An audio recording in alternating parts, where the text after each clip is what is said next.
All right, everyone. Welcome to this episode of Father Figures. I have my buddy, Mr. Shimon, with me. Pleasure. Why don't you share a little bit about your story? Who did we meet through? Uh, Tony? Tony. I think it was Yes. Tony. With Yes. Mr. Chameleon himself. Yeah, the Chief Lizard. The Chief Lizard, that's Yeah, right. the Chief Lizard. That's right. Him and I had an awesome conversation. He said, hey, you know a guy who's an amazing family man, driven in faith? Here he is. Well, Why don't you introduce yourself a little bit more and give us your story, Andrew? I'm Jordan Shimon. I was born and raised in Wisconsin and did a part of a degree here and was raised in Waukesha. So not too far from where we're filming right now, which is cool. And then at about 21 years old, I moved out east, answered a call to finish up my schooling in Bible college out east, which was fun and an adventure, and redeeming to some degree, from my first degree and my first experiences in college, which was fun, but it was scary and new and away from family. Yeah. And but the cool part is I met my wife or my would-be wife before I even moved out east. So we started dating in May, and I moved across the country in August, and we were long distance the entire time. She was here? Yeah, she was Okay, here, I didn't know. finishing up her degree at Whitewater. So I was out there alone. Well, kind of. I had a puppy Weimaraner at the time who was my girl, and she was my road dog. She used to just roll everywhere with me. But yeah, finished my degree, went out there, got my degree out there, and then we were long distance, and we did this whole game of cat and mouse and misreading each other and learning how to communicate and like the failures of early communication and dating, like are hard as it is when you're in person. But then like the beginning of Skype, if you remember that, Oh, like yeah. we finally could talk face to face where we didn't have this incredible technology where I could just click FaceTime and I Yeah. was like, hey babe. But like we would schedule Skypes. It was awesome. We'd watch the same TV show together. It was ridiculous, but awesome. And but I think it prepared us for life together and life in marriage. So that was fun. We finished school, graduated. We came back here in 2011. We got married in Lake Mills right off 94. And then a couple months later, we packed up everything of hers and we drove across the country and began to navigate what life as a married couple would look like, which was fun and also very challenging. Yeah. We moved right into the heart of Washington, D.C., right up in Northwest D.C., and lived in kind of a buzzing, youthful neighborhood. If you know the Adams Morgan neighborhood of D.C., that's where we were, right there, Columbia Heights, Adams Morgan. And it was just an invigorating time of learning. We went into business. My wife went into business in her own way. She started being a kind of a generally contracted nanny for Capitol Hill families, and then became part of a nanny share, and then ended up opening her own in-home daycare in the city. And then I kind of went through this wild journey of becoming a dog walker, and then moving into being the owner of a dog walking company, to expanding a dog walking company that was servicing like 140 families and a day. Yeah, 140 dogs. We had several employees, was employing friends. It was kind of like this. I called it my dog walking empire because I felt like I was this boss moving guys around, walking Dobermans and all kinds of stuff around the city. And for fun people too, politicians, people who work for the State Department, it was fun. At one point we were, walking dogs for the Secretary of State and, Hillary Rodham Clinton's personal assistant, like all kinds of fun things. I got to walk, Blindside. What's the lady in the Blindside? The brunette. The actor or The the real actress. lady? The actress. Oh, Sandra Bullock? Sandra Bullock. We walked her dogs when she'd come in, and she'd be at the Kennedy Center. So we did all kinds of fun stuff. But that was kind of the season for us. It was explorational. We didn't have children yet. Yeah. And I remember everything kind of came into alignment where everything started to expand right as the time was our first child came, Jovi. And that's not where we stopped. We have 5 kids now. So we just kind of learned about what life is like, and adding in the selflessness it takes to be a father, because you want to be so devoted to your life, but you realize so much of it has to go on the altar. Yep. If you're going to do a business and be a dad and be the dad you want to be, and not just the dad that, is just present and not present, and just, this the dad we all aspire to be. And I think all of us have a different image of what that looks like. But for me, it looked like I got to make some sacrifices, and they start with me. Yes. And it's not just me like sacrificing my relationship with my wife so I can still have my hobbies in my business and my dad and being a dad. It was like, okay, I have to sacrifice some hobbies. Oh, this is so hard. Like, I've always been an athlete. I've always been like, I was into long distance cycling at the time. And I'll never forget the day I came home from a ride and my wife was like, hey, you've been gone 3 hours. And I was like, yeah. And she's like, I get it. You leave at 6 a.m., but you still don't get home until 9:30 a.m. And that's a couple hours of time I could use your help because now you're about to go to work. I was like, right. Okay.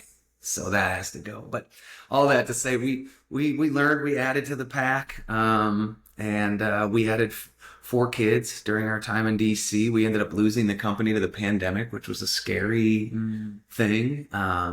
We tried to restart it, jumpstart it, put it on life support, all kinds of stuff. Took government funding to help us, kind of get through the first couple months of the pandemic, and then realized, no, we're not going to even do that. We're just gonna kind of trust the Lord. But at the same time, like that, there were things in our life that we always did for free, and one of them was ministry.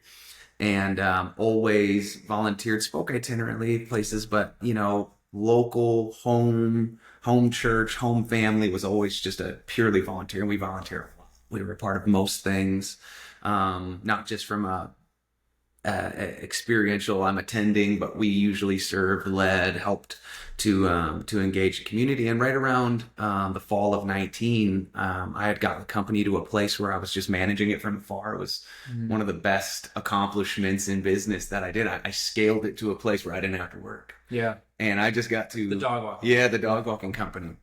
And so it was right before the pandemic, and the church approached me and was like, hey, do you want to like come into a role here? We can offer you some sort of a full-time position, hybrid, because we know you've got the company, blah, blah, blah. We know you're going to have to sub in for walkers when they call in sick, blah, blah, blah, all the things that every business owner has to tackle to some degree. And I was like, yeah, of course. So it was like one of the greatest seasons of 4 months where we had income from the business and we were able to pull like a small salary from the church. And I was like, this is like a dream. We're doing exactly what I dream. And then boom, March 2020 hits, we lose the company, and now we're only employed by the church. Yeah. And so we just kind of received it instead of kind of like, it was definitely grieving. It was definitely hard. It was definitely a season where you're questioned a lot of like, why did this happen? Why is this allowing to happen? A lot of those places of question we all go to when things outside our control happen, right?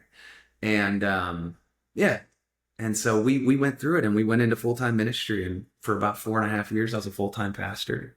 I have a great community out in DC, Vienna, Virginia, right by the Tyson's Corner area, about 20 minutes outside the city limits. And it was awesome. It was a lot of fun. And then we went through a season where we felt like we were being invited into transition.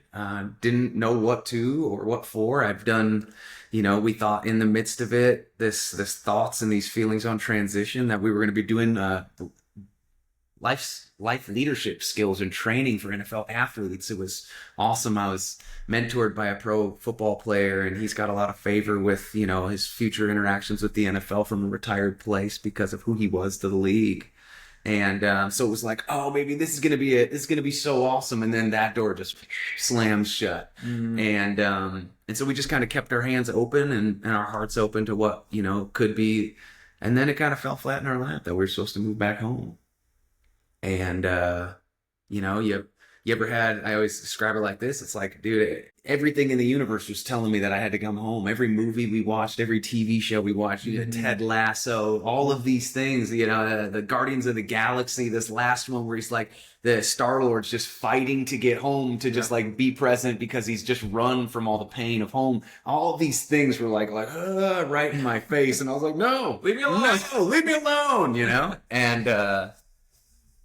And so we answered. And here you are. Yeah, and here we are. We moved back home Labor Day weekend, the Wednesday before Labor Day weekend of 23. And that was a whirlwind and a crazy, just fast moving. We barely made it here. My van almost broke down pulling our U-Haul trailer because I'm a motorcycle geek, and I never would have trusted the moving company to move my bikes. So I was like, well, I guess we're pulling it behind a Toyota Sienna, and loaded down a trailer with two of my bikes and left one in DC to go get it at a later date, and almost broke down in Indiana. I thought for sure we'd break down in the mountains, but we made it, and then broke down in the flattest state on the ride. It was so funny. And it ended up being my fuel pump, not the van breaking down, but we ended up being saved by my uncle. He pulled the trailer, made the van home. Yeah, we're here. We found out the Saturday we got here, my wife was pregnant with our fifth baby, which was not planned. And so we were thrown into another transitional season. We were living with my mom. We didn't really know. We were waiting. We kind of left, and because we had four babies and we didn't want to sell a home with four kids, because you know what your home looks like when you have four kids. Like it's just like you clean it and then 20 minutes later it just right. It's trash. We used to pay somebody to come clean our house on Tuesday mornings, and I'd get home at 3 hours after she left, and Kelsey would look at me and go, "It was clean." I'd be like, "Just take a picture when you get home from after the cleaning ladies here. Just take a picture so I can be like, oh, the floors did look shiny. Oh, awesome. Good job, babe. Thanks. I'm glad it looked like that for an hour. It was worth it. The money was worth it, right?" And so we didn't sell our home. We were in this transition with my mom, and it was hard, 36, 37 years old, moving in with your mom, and with four kids and a pregnant wife and a dying Weimaraner. My dog was 15 and a half years old, and she had lived through all of our season in DC. The same dog I moved out there with moved home with me. I moved out there with her. Yeah. She was 6 months old when I moved out there. And, I moved her home, and I told her, I said, "No, Lord, just let her make it back to school. Be able to just have that here because we're here." And she made it, and she lived with my mom for a couple of months, and she was gracious enough to let an old, failing Weimaraner, be in her home, as well as four babies and a pregnant wife and a son who was caught in a tirade of not knowing what the heck to do. Yeah. And so we knew that a part of moving home was going to be working with my dad and kind of in his line of his industry. And we knew it wasn't necessarily a full leaving of the ministry, but we knew that there was an invitation to step out of it. Yeah. And so we have. And to the degree we know how, we just volunteer now. We go back to that space of building a company, living in that bivocational space of interacting in the marketplace, which we love, which is partially what I feel like I was made for. Yeah. And so we lived through that season, which was difficult, and by some very cool, incredible people coming alongside of us and helping us. Because I think it's one of the things we fail to acknowledge in difficult seasons is that we're not supposed to do it alone. And I think that if we're willing to humble ourselves and to be receptive, that people are around us that don't just want to encourage as much as we need that. And they're not just there to be a positive presence as much as we need that. They're also there to help. And I think that it can come from the craziest places. And we learned that in a place of helplessness, of unable to help ourselves in this season, people just came alongside and were willing to help. And one of those people was, a couple that came alongside us and was willing to co-sign a home loan for us. We didn't even barely know them. And they felt that they were, they saw us like their kids, and we didn't know why. And, and I think that's hard for us to humble ourselves and receive that. It was hard for me. I don't know, maybe it wouldn't be hard for you, but it was really hard for me. Ego gets in the way for every one of us. I'm 100%. Yeah, I agree with you on that. But were there certain times, besides the move and that humbleness, were there other times where you were taught humbleness and to kind of put ego aside? Yeah, totally. Because it's not like something you all of a sudden just like, all right, I'm gonna be good. But were there certain things that you can recall? Oh yeah. I mean, I think so much of life is embracing something that isn't the way you planned. I think so much of our life is about making plans, and then so much about living life is seeing those plans come to fruition, but maybe not in the way we thought. right? And that's the nature of being able to roll with the punches. We have all these phrases that we incorporate into life, like it is what it is. Yeah. These are phrases of acceptance because it's not what we would have done. Yeah. Who am I to say this is good or bad? Exactly, right? We do these things all the time. And I think that the more we expect life to not happen the way we want, the easier it is to receive it and to just be present with you, yourself, and the people that are with you, because that's what's most important. Those are the people that are still there. And so, yeah, I think, when I went into ministry, it was, I make it sound so sexy in the sense that I'm like, oh yeah, and like we're willing to like transition from the business into ministry, and it was just like perfect timing. But like what I don't tell you is the internal wrestle I went through for years, because all I wanted was to be in full-time ministry and not to be working in the business world. I was cleaning up dog poop for a living in that season. That's how I viewed it. Yeah. It wasn't a positive thing to build a dog walking empire. In fact, it's more glamorous in the best season of my life in reflection rather than in how I lived in it. And so when I came into ministry, I had a 4-year degree in pastoral ministry with an emphasis, or biblical studies with an emphasis in pastoral ministry. And I was coming into a community that had served in, spoken, led in at the highest degree for 8 years, just unpaid. And then when they brought me in, they made me an intern. And I remember thinking like, this is just an absolute slap in the face. Interesting. To some, like, you make someone you don't know an intern. Yeah. You don't make someone that you know who they are, what they've been doing in your community, how much they've poured out, how much they've loved, all these things, these prideful insinuations and self-opinions that were leading me in this season. And I remember going, no, Yeah. you're not going to bring me on and make me an intern, you fool. Like, what's wrong with you? Yeah. And especially like an intern pastor, I'm like, ugh, that's just like, I'm 30 years old. Like, you make the 22-year-old kid coming out of school the intern pastor. You don't make the 30-year-old man with 3 babies the intern pastor. It sounds foolish. And so I remember I was talking to Kels.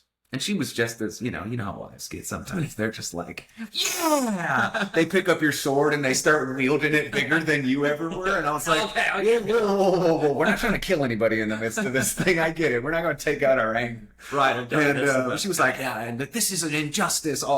She picks up her high justice card, all that stuff. And I'm like, I forget, you're the fiery one I was thinking I am.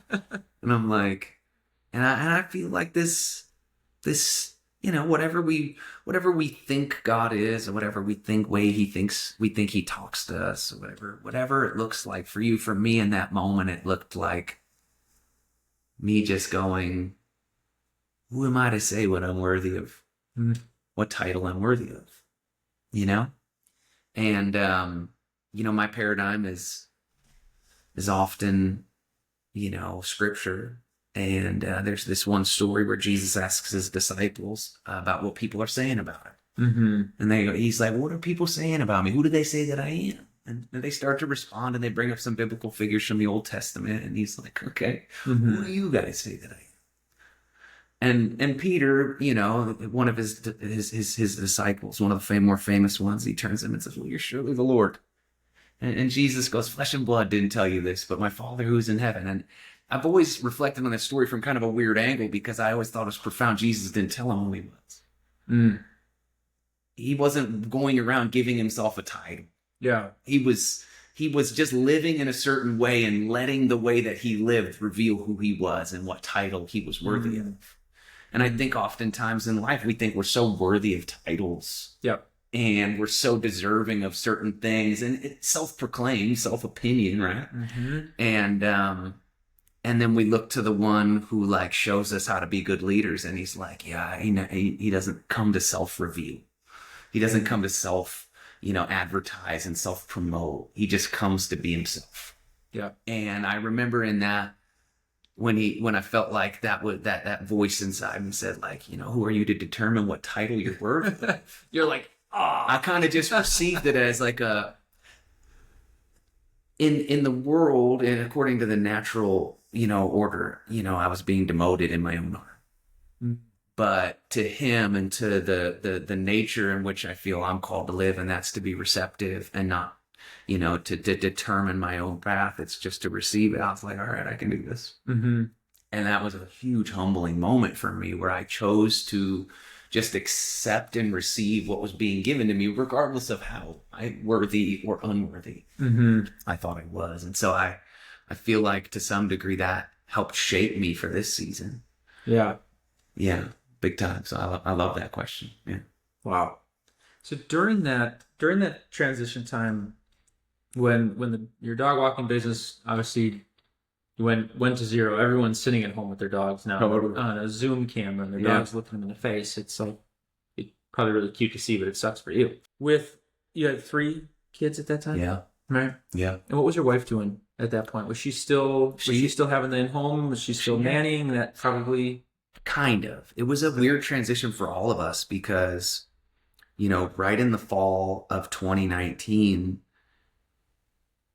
we had it was the summer of that year, 2019. Was it the summer? No, summer of 2019, Isra was born. And he was born in June, end of June. Wait, it's 2024. No, he was born in 2018. So we had already had 3 kids, and Kelsey was, we had kind of this space where Jovi was kind of going to preschool. DC is so crazy. Like, bro, they fought. It's free daycare. At 3 years old, they have pre-K 3K. okay. Which is like foreign to us being Midwesterners, right? Yeah. Where it's like 5 years old is the youngest a kid goes to school here. Sometimes it's 4K, but like, dude, they got 3K. Yeah. And it's like as soon as you turn 3, your kid can go to school. So even if your kid's turns 3 in November, they can be enrolled in school. And so the DC government workers that lived within the city fought for it because they couldn't afford daycare. And so a lot of the low income families that were government federal workers they hold it in it's like a badge of honor for them that they can send their kids to school so young. Whereas Midwesterners were like, you're not taking my baby out. Yeah.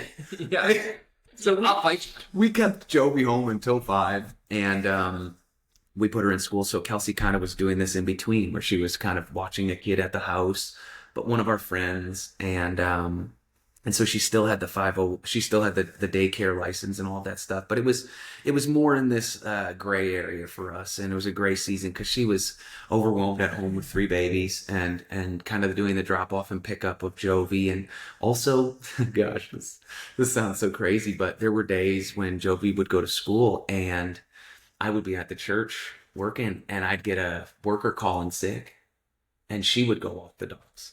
So she'd take 2 babies and go walk 9 or 10 dogs for the walker and go swap keys, get them from John, and then go walk his dogs or do something like that. I mean, my wife's a beast, man. Yeah. Sounds amazing. 3 babies, DC heat in August, walking dogs. It's 100 degrees. She's got one strapped to her. She's got Zalis, my second oldest, scootering next to her, and she's got 4 dogs in her hands with a baby strapped to her in the 100-degree heat. I almost sound like a cruel husband letting her do that. I'm self-revealing myself. I'm just telling on myself. In reflection, I'm like, should have done it. Why is she with me? But yeah, it was an interesting season. We were trying to receive it, but yet at the same time, trust that finances would be there. And also that, I was getting my dream, right? I came out of Bible college going, I'm going to be a pastor, and I became a dog walker. And I received it and did it, but I, like I said, I reluctantly and, complainingly, but, in hindsight, I'm like, it was the best season of my life. I worked 25 to 30 hours a week, made great money for the life I was living. And, my best dog walker made $100K. Walking 4.5 hours a day, 5 days a week. Yeah. Wow. Yes. I told people here in Wisconsin that they're like, I'm living the wrong life. Yeah. I messed up. I missed it somewhere. And I'm like, I feel that way too. It's not quite as easy as those guys make it look. They also are single and have no families, and they take 3 dogs home every night, Friday, Saturday, Sunday, and they make $150 a dog per night. So they're also raking in all this extra side cash because I let them. Because if they're willing to do it, go. Take that dog home and do daycare. Yeah. and then they're contracted for that side. So it's awesome. So their dog walkers are contracted, and they're contracted to dog sit as well. And I was so grateful they were willing to do. I just let them keep all the cash. I was like, I just can pay you directly. Yeah. They don't have to pay me. And so we were able to just create a separate business for all of our walkers too, to do dog daycare, because I took dogs home too, but just I had 3 babies. My wife wasn't this grace. Yeah. Filled to bring home, the Doberman. Yeah. But, the miniature golden doodle, she was always on board for. Yeah. So that was that season. It was transition for both of us. She was, and so we didn't have a lot of income from her. In fact, when we lost the company, she had transitioned entirely out of daycare. She was, because we were making such good money between both jobs. Yeah. The vocation, but also the business. That was her baby as much as mine. She helped design the branding and the website and the back end and a little bit of the organizational side of like billing and all that stuff. So she really loved it. And I think it's been fun because in this season I'm kind of a little more evergreen, 5 babies, but she's got this deep desire to help and be a part and to do whatever she can. And so we're exploring those things now as the kids come towards school this fall, like how she can help, and we can kind of partner back together again in this life, but just from a different angle. So tell us a little bit about the business you're running now. Yeah. So we started, it's kind of I call it a family business. It's really not a family business, but it is because it's what my dad's been doing for 40 years. My dad has run an embroidery company, several different embroidery companies here in Southeast Wisconsin. And he's a really talented decorator. Like the guy he always says, he's like, I'm a professional. And I always chuckle, but he's right. Yeah. In the realms of his field, he really is a professional. It's like we always say, like, what is it, 100,000 hours of doing something to become an expert in your field? My dad at least has that. Like at minimum, he has 100,000 hours, maybe like more like 300,000 or 400,000 hours. So he really does know everything in his field. And so that's been, I think it was fun to grow up around. It was always intriguing to me. I always felt proud to say that my dad was a business owner, that he owned his own company. I think when people asked me as a kid, like, what's your dad do for work? I'd be like, my dad owns his own company. And that was always I almost felt proud to say that always. And so when I came home and we knew that there was this, desire for him to retire, and I think everybody has a fantasy again of what the plan of life looks like. And then, life kind of just comes to you. And so,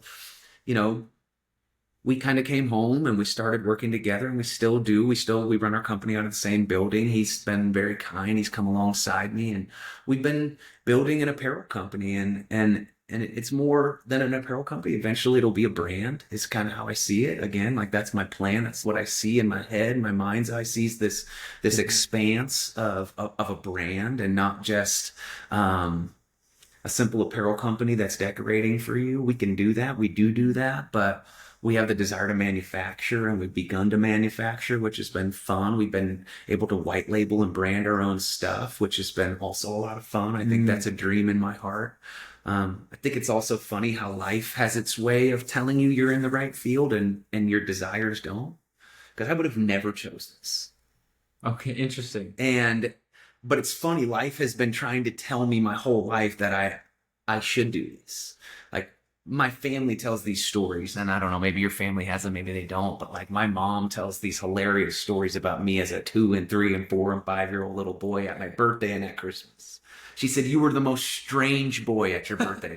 Wow, thanks, Mom. And I was like, what does that mean? And she's like, you would be elated over the moon when someone bought you a new sweater, and you would barely pay any attention to the new remote control car.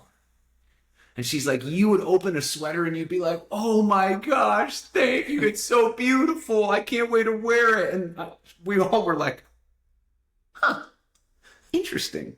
We'd laugh. We'd be like, that's not normal, right? Because it's not, because I've got 3 boys and none of them do that. And so I think in a way, life was trying to tell me the whole time, that this is what I would be good at. This is actually where my heart lies. And so to me, the company is much more than fabric.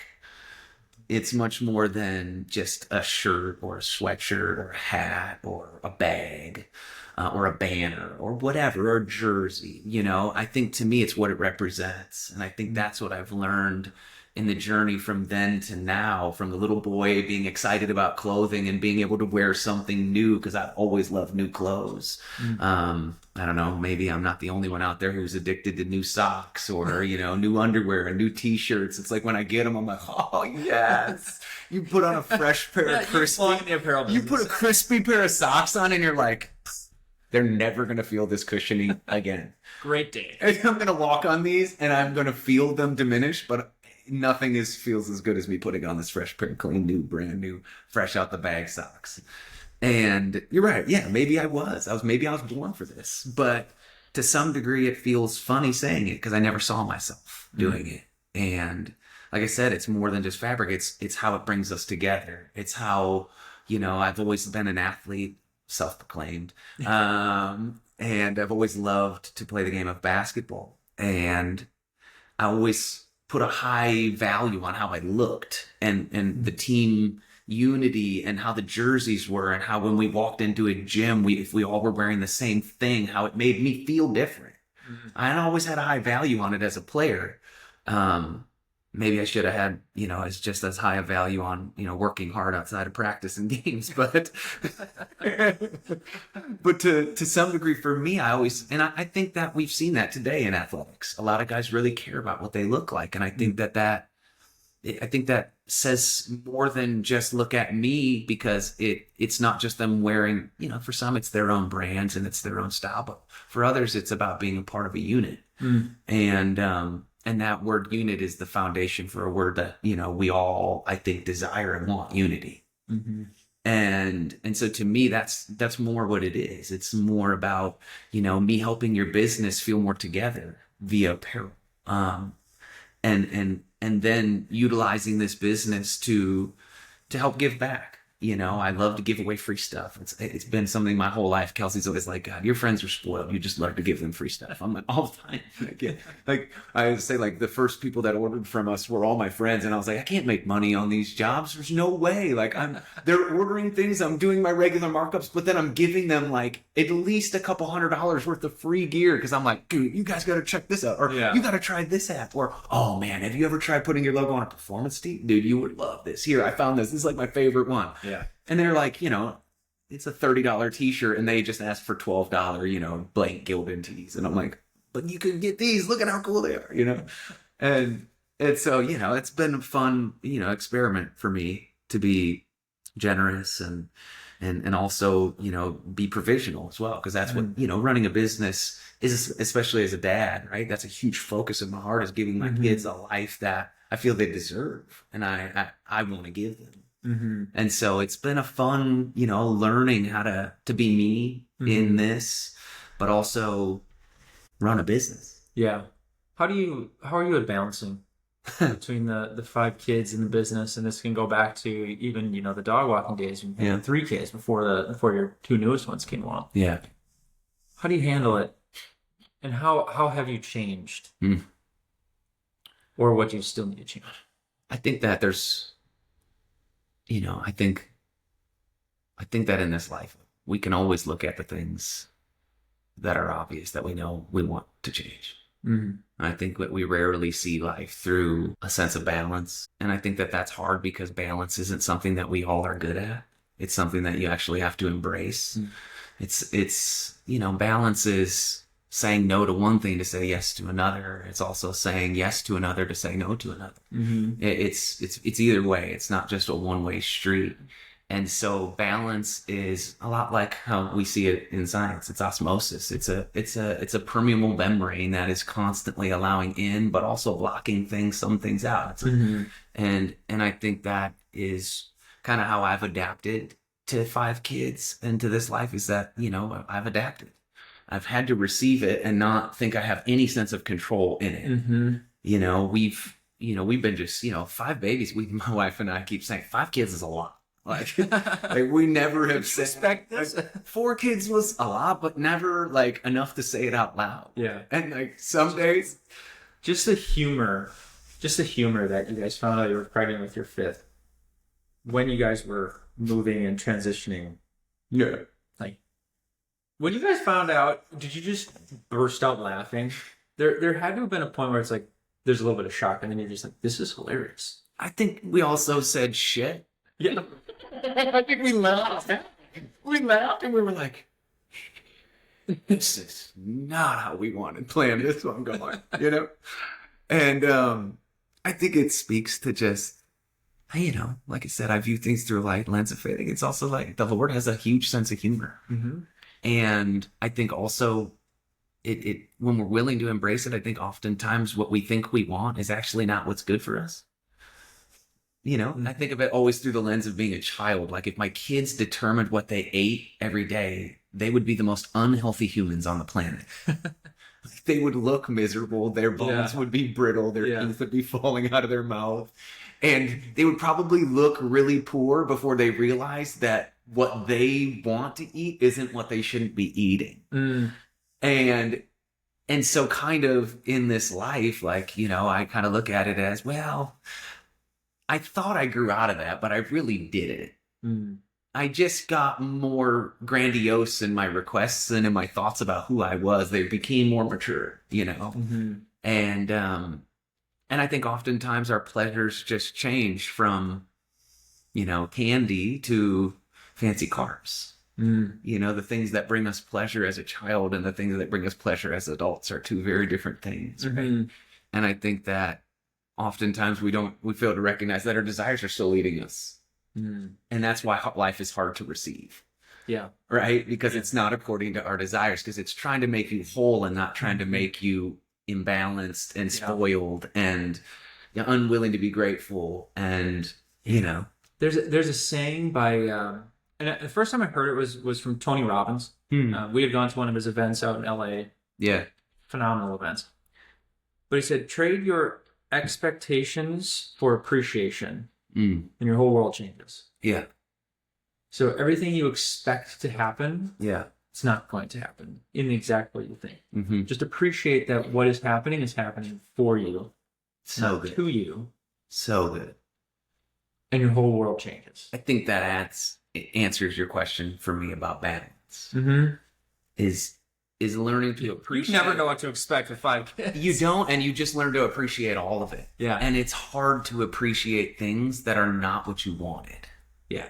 You didn't ask for them. Mm-hmm. And I think that's what I've learned most in this season is that every day I have to stop, I have to reflect, and I have to find what today was I grateful for?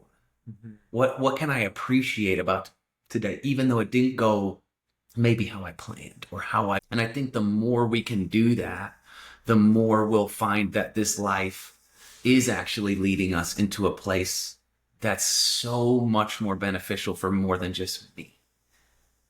Because our plans for us oftentimes lead towards our blessing and our lives being blessed. And yes, then our kids and our wives being blessed. But usually the blessing starts with, okay, I get to be the source of the blessings to the people around me as well. Mm. And I think that a life of learning to be appreciative for what it has, even though it might not be what you asked for, it leads you towards a life that blesses everyone else and the people around you much more intensely than just the blessing starting with you.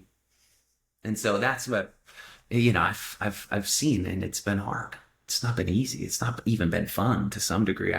Oof, this is not fun. Yeah.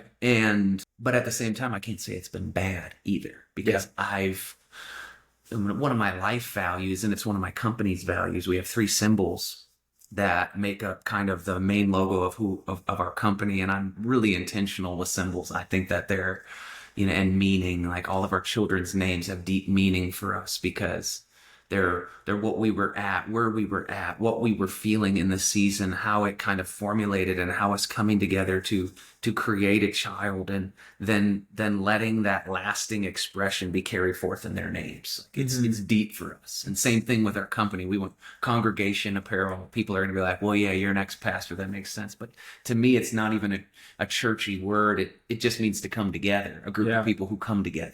Yep. And, you know, it doesn't matter if you're a part of a bar congregation or a church congregation. We just want to help you come together. We want to see that you see the value in being together and not just being an individual and being alone. And so our company's values are, design and creativity, but also growth. And then the last one is community. But I think that this season has been so growing for us because we have embraced new. And regardless of how we all respond, we all love new, but we don't know how to receive it. Because new requires change. And that's what hinders us from embracing it. We don't like change. No, we don't. We don't like We it. don't.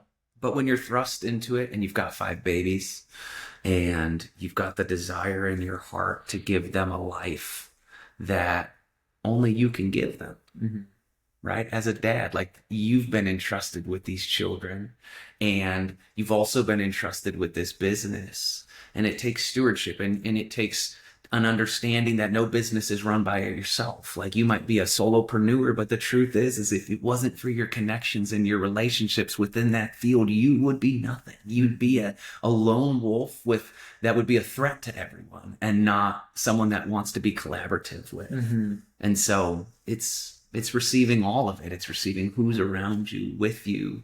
Yeah. And it's been difficult. So with all the changes, you give a lot of praise to your wife, which is amazing. What are some, I don't want to say tips, but what are some things that you guys do purposefully to stay on the same page with things or get back on the same page with things when it comes to kids, business, the move? I mean, just everything you guys have done is crazy. You guys have done so much together. Yeah. Especially in the last 10 months. Yeah. Call last 12 months, all the stuff that has gone on with you guys. But just from your communication, there's been fights. I'm sure of it. All out I'm do sure guys. of it. Yeah. But what are some ways you guys are coming back together, and how do you guys kind of navigate it? It goes back to the foundation of our relationship. Communication is the most important thing between her and I. If we're not talking, we're separating. And I find that it's more than just, verbal communication too. You learn that in life, and you learn that we've been married 13 years. And you learn that through marriage. Everybody wants their spouse to be this, I think the fantasy is that they're perfect when you marry them. But they're actually just a lump of unmolded clay when you marry them. You do life together and it molds and shapes you and shapes your love and shapes your relationship. And it doesn't start at the climax. It builds towards the climax. It's an ascent. Life in marriage is an ascent. It's about getting to this place of union and fighting for that, because it is the ultimate plan with marriage. Yeah. And so in this season, it has been me slowing myself down. And again, if I think of myself first, I've missed it. Right? Relationship is all about thinking about the other. If I don't trust that she's thinking about me, I'll selfishly think about me first. So I let go of that side that I'll be taken care of in my love reciprocally back towards me. And I just keep my eyes, my heart, and my senses. They've been given to me to observe and to interact with the world and the people around me. And they're not for me. I always turn them internally so that I can have for me. But if I use them the way they were given to me, it's so that I can experience and be with the people around me. That's what's most important, especially my bride. And I get to be present for her. I get to try to get inside her brain and think about what does she need that she hasn't asked me yet for. And so I do that at the grocery store. I voluntarily, some of my things that I love to offer, I selfishly love. I love the grocery shop because I love to cook. And so, to me, I'm like, hey, I'll take the grocery shopping off your plate this week. But then when I'm there, I don't just let it become some silently selfish thing I'm doing. I think about her. She didn't even mention that she wants this, but I bet she would love it if I brought this home. Or how did you know we needed baby wipes? I didn't even ask you. And I'm like, I just was there. I just put myself in your shoes and I said, took a shot in the dark on this one. Yeah, my wife's never going to be mad I showed up with too many baby wipes. Yeah. You know what I mean? And so I think that has been a huge part. I think also we undervalue what it means to just toss aside your exhaustion and just be intimate together. And I think that takes both parties to do, but it also doesn't start at bedtime. Mm-hmm. You know, like one of the wisest people relationally marriage always said to me, he said, sex starts in the kitchen. And I think that, he said, if you're not washing the dishes for your wife, then you're not ready for her to be intimate with you. And I was like, that's wisdom. Mm-hmm. That's wisdom. That's relational value that says that, oh, you're right. A woman starts this conversation about intimacy long before I do. Mm-hmm. And if I want to be a part of her entire conversation, then I have to join her when it starts, not when I want it to start. Mm-hmm. And so I do that. I try to. I mean, I try to be observant to the things around the house. Like, I come home from work some days and she's just like, I know 5 kids is a lot. And she's saying it because I'm coming home going, whew, boy, oh boy. Yeah. I gotta do it here. What happened in this place today? Is everyone alive? Like 1, 2, 3, 4, 5. Yeah. You're cool. Where's the baby? Where's the baby? Where's the baby? Is she under the fork pillows? Where is the baby? Like it just looks that way. It looks like chaos. Yeah. And as long, it's a hard thing to embrace chaos. It's not something that feels fun. Love is sometimes cased in chaos. You're out of control. You don't have control of it. It's a burning flame. It's a jealous flame. It's all of these things. It's consuming fire. All of these things that we say about love relationally. Poets have said it for centuries and centuries, right? As soon as you understand that relationship is going to feel like the safest thing in the entire world, but also the most chaotic thing in the entire world, you'll understand that all of it is good.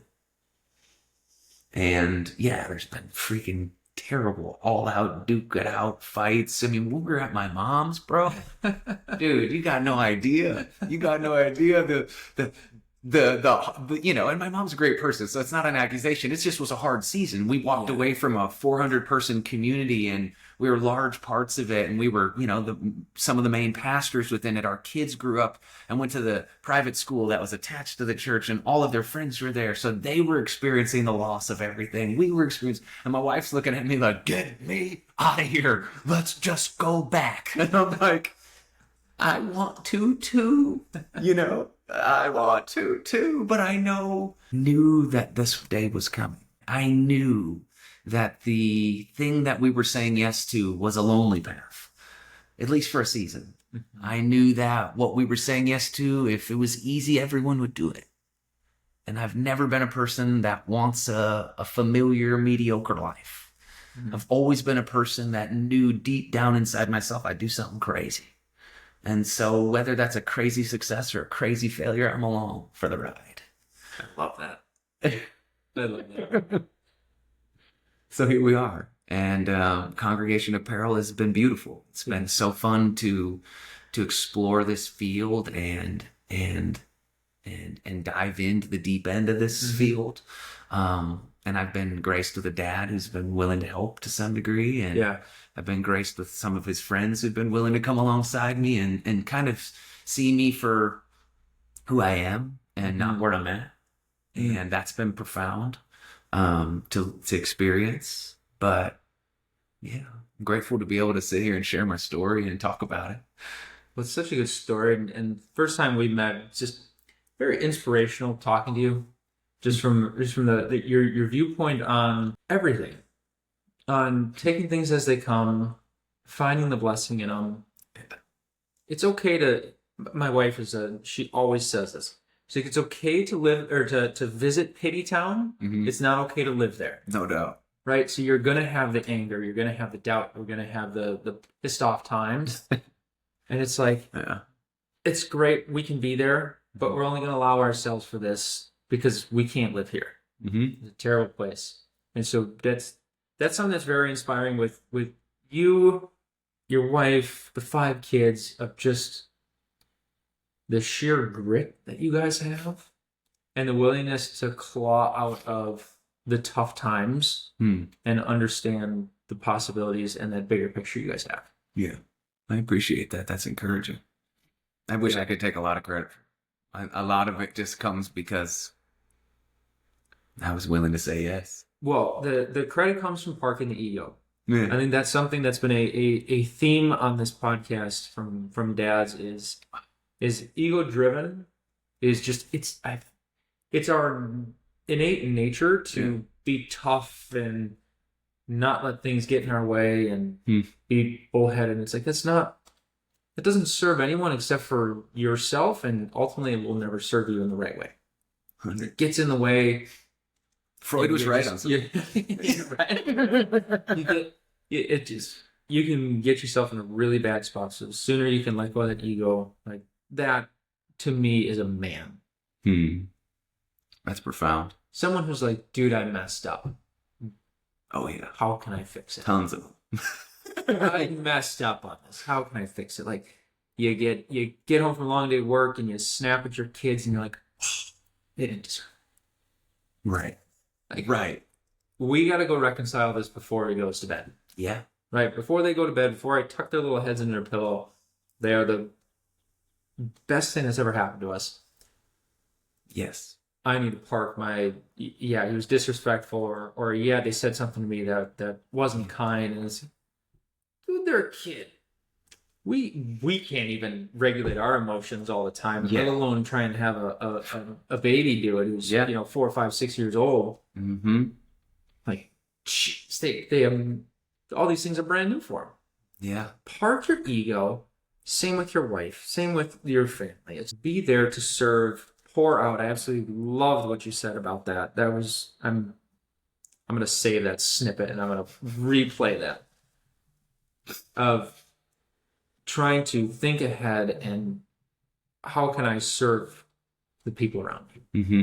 And magically, all of a sudden, your cup starts to fill up while you're giving it all away. Your cup just fills up. Yeah. So I absolutely love that. And that's a very, very amazing podcast. I think everyone will love this. Mm-hmm. One final question before we wrap up. Yeah. I didn't prep you for it. I never do. But what does being a father figure mean to you? If you could sum it up, what does being a father figure mean to you?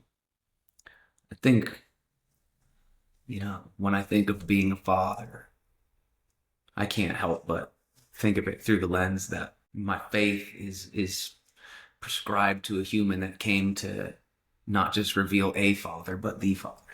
Mm. And when I look to the examples in my life and in the scriptures of people we call the father of something, the father of faith, Abraham, or you've got the father of the Mosaic law, Moses. You've got the father to some degree of the worship movement in David. You've got these figures, a man after the Father's heart, God's heart, David in the scriptures.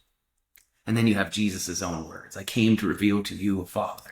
Mm. The thing that I see as a trend amongst the fathers that I'm with now and the fathers that I see in the Bible are that they believed for things not for themselves. They believed in the promises that would go to their children and not to them. I think of Abraham as a man receiving a word from God that said, you'll have more children than the stars on the sky and the sand on the seashore. Like, he's got a barren wife. He knows that promise isn't for him. Mm-hmm. But to some degree, something miraculous has to happen for him to even be the start of it. Right? Mm-hmm. And that determination, that's what makes him a father, is that he believed for something good to happen that he wouldn't see. And so for me, a father figure is this: I am living this life for my children. I'm not living it for me. I'm not living it to arrive at some echelon, some space within culture that says I've arrived. Yeah. But I'm doing everything for them so that they get to experience and live a life that I fought for them. I lived for them so that they get to see what life is about and they get to approach life in a way that's passed to them, not in one that they have to experience themselves. Mm-hmm. I think that's the point of being a dad, is actually being a pioneer for your children and not just like they start on your ceiling, not on your floor. A father wants their child to build from their ceiling. Not to go back and start. Like, that's not a father's perspective. I think it's one we've seen in the world where if you're going to have what I have, then you need to start where I started. And that's I think that's a a dad just wanting his child to grow up and mature in the right way. But I think if we were seeing it generationally and we were seeing it through this lens, like life is going to be difficult. It's Yeah. been difficult for everyone. Yeah.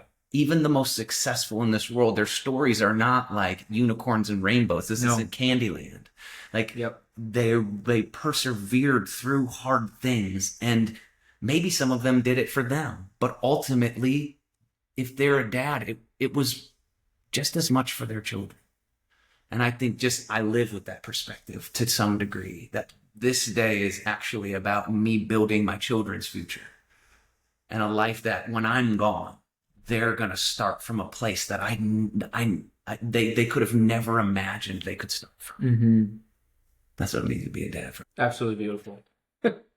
Well, I enjoyed this time, and I really, really appreciate you stopping in here. Dude, it's been fun. A shameless plug for his company. You did some shirts for me. I don't know, I got like 10 or so.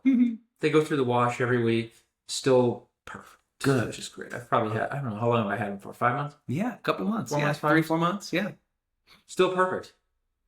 I love that. We've gotten into our rhythm of doing our laundry every week. And so whatever shirts go through there, Nice. because normally they'll crack, right? Yeah. Like you'll see it and they'll crack. Nothing. One way to avoid So- that is turning them inside out. Okay. That's a huge thing with most ink printed stuff. Most people don't think about it, but it just we've definitely seen what they look like when they fit. Yeah. Yeah, I bet. So on a business front, I can definitely vouch for you. I love it. It's Awesome. really good, awesome stuff you guys have. And it So- fit for you out there at home. Exactly, dude. I appreciate it so much. Man. Again, this one will come out. They come out every Tuesday morning, so stay tuned for these. And you guys have an amazing rest of the week, and have a good one, dads. We'll see you later.